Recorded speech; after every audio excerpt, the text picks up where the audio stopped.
जय श्री कृष्ण दोस्तों, राधे राधे। ऋतु भक्ति चैनल में आप सबका स्वागत है। आज शरद पूर्णिमा है और उसी उपलक्ष्य में मैं आपको शरद पूर्णिमा के बारे में सुनाऊंगी तथा उसकी कहानी भी सुनाने जा रही हूँ। अश्विन मास की शुक्ल पक्ष की पूर्णिमा को ही शरद पूर्णिमा कहते हैं। इसे रास पूर्णिमा भी कहते हैं। ज्योतिष की मान्यता है कि संपूर्ण वर्ष में अश्विन मास की पूर्णमासी का चंद्रमा ही षोडश कलाओं का होता है। कहते हैं कि इस दिन चंद्रमा अमृत की वर्षा करता है। शरद पूर्णिमा के दिन शाम को खीर पूरी बनाकर भगवान का भोग लगाया जाता है। भोग लगाकर खीर को छत पर रख दें और रात को भगवान का भजन करें। चांद की रोशनी में सुई पिरोएं। अगले दिन खीर का प्रसाद सबको देना चाहिए। इस दिन प्रातःकाल आराध्य देव को सुंदर वस्त्र आभूषणों से सुशोभित करें। आसन पर विराजमान कर गंध, अक्षत, पुष्प, धूप, दीप, नैवेद्य, तांबूल, सुपारी, दक्षिणा आदि से पूजा करनी चाहिए। पूर्णिमा का व्रत करके कहानी सुननी चाहिए। कथा सुनते समय एक लोटे में जल, ग्लास में गेहूँ, दोनों में रोली तथा चावल रखें। गेहूं के 13 दाने हाथ में लेकर कथा सुने।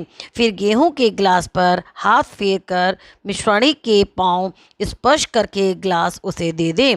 लोटे के जल का रात को अर्घ दें। विवाह उपरांत पूर्णमासी के व्रत को करने के लिए शरद पूर्णिमा से ही प्रारंभ करें।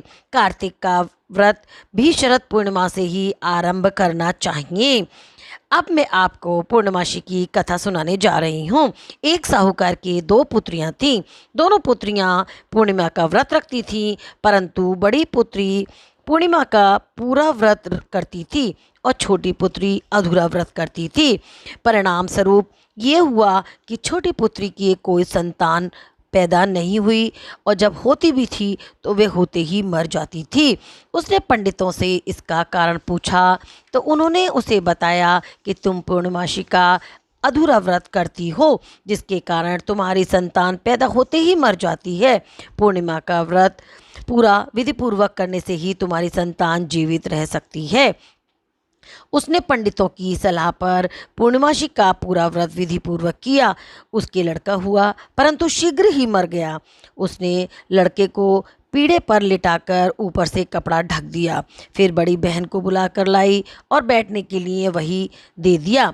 बड़ी बहन जब पीढ़े पर बैठने लगी तो उसका घाघरा बच्चे को छू गया। बच्चा घाघरा छूते ही रोने लगा। बड़ी बहन बोली, तू तो मुझे कलंक लगाना चाहती थी, मेरे बैठने से ये मर जाता।